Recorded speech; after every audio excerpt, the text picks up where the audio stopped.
Hi అండి. ఈరోజు నేను మనకున్న కష్టంల కోరిక తీరుతుందా లేదా అని తెలుసుకోవడానికి నేను ఒకటి పరిహారం చెప్తున్నానండి. నాకు ఒక గుడిలో ఒక పూజారి చెప్పిండు, పెద్ద ఆయన ఎన్నో ఏళ్ల నుంచి పూజ చేస్తున్నాడు, కనీసం ఒక 30-40 ఏళ్ల నుంచి.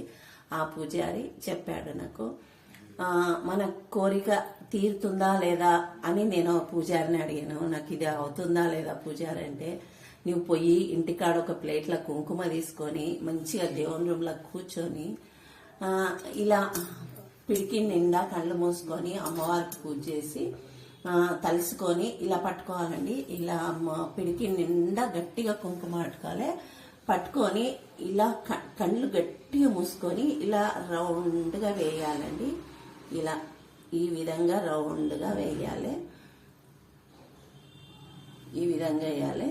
నేను కళ్ళు మూసుకోలేనప్పుడు మీకు ఊరికే చూపిస్తున్నాను. ఈ విధంగా రావాలండి, రౌండ్గా ఈ విధంగా రావాలి. ఇప్పుడు ఈ విధంగా రౌండ్గా వచ్చిందంటే మన కోరిక అవుతుంది అని అర్థం. ఈ విధంగా వచ్చిందంటే ఇది మళ్ళీ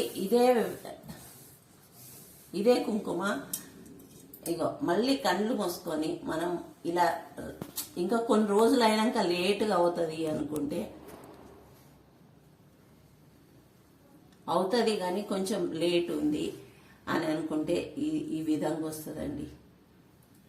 ఈ విధంగా వస్తుంది. కొంచెం లేట్ అవుతుంది అని అనుకుంటే ఈ విధంగా వస్తుందండి. ఈ విధంగా వస్తుంది.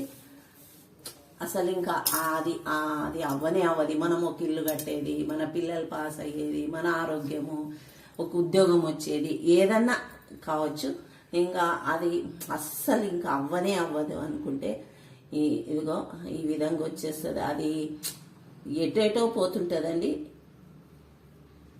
ఇలా ఇక్కడికి ఆగిపోతుంది. ఈ విధంగా ఇలా ఇక్కడికి ఆగిపోతుంది, లేకపోతే ఇలా పోతుంది, ఈ విధంగా పోతుంది, ఇలా ఈ విధంగా పోతుంది, ఇలా ఆగిపోతుంది ఆ మధ్యన. ఇంకా ఆ పని ఎప్పటికీ అవ్వదండి. ఈ విధంగా అవుతుంది. మీరు ఎప్పుడన్నా కావాలంటే, మీకు ఎవరికైనా ఉద్యోగం రావాలన్నా, సంథింగ్ ఇంకా ఏం కోరికలున్నా మీకు ఇలా వేసి చూసుకోండి. ఖచ్చితంగా రౌండ్గా వచ్చిందంటే మీకు ఆ పని ఖచ్చితంగా అవుతుంది. 100% నేను దేవుని పూజ చేసి ఇక్కడ మీకు చెప్తున్నాను. ఇది నాకు ఒక పెద్ద పూజారి చెప్పాడు, నాకు మంచిగా అయింది. నేను వేసి చూసా, మంచిగా అయింది. మీకు చెప్తున్నా, ఎవరైనా ఉద్యోగం రావాలన్నా, ఏదైనా కష్టంలో ఉన్న వాళ్ళైనా. ఇది ఇంకొకటి కూడా ఉందండి దీనికి పరిహారము, వేపాకులతోని. అది ఇంకొక చిన్న షార్ట్ వీడియో చేసి పెడతాను. ఇదండి, మీకు నచ్చితే చేసి, మీకు మంచిగా అవుతే నాకు మళ్ళీ కామెంట్ పెట్టండి చేసి చూసి. ఇది ఏం అబద్ధం లేదు, ఇలా మాయ లేదు, మంత్రం లేదు, ఏమీ లేదండి. ఇలా మీ ఇంట్లో ఉన్న కుంకుమతోనే అమ్మవారికి మొక్కి ఇలా వేసి చూడండి, మీకు తెలుస్తుంది. ప్లీజ్ అండి, లైక్ చేయండి, షేర్ చేయండి, కామెంట్ చేయండి, సబ్స్క్రైబ్ చేసుకోండి ప్లీజ్ అండి. థ్యాంక్ యూ అండి.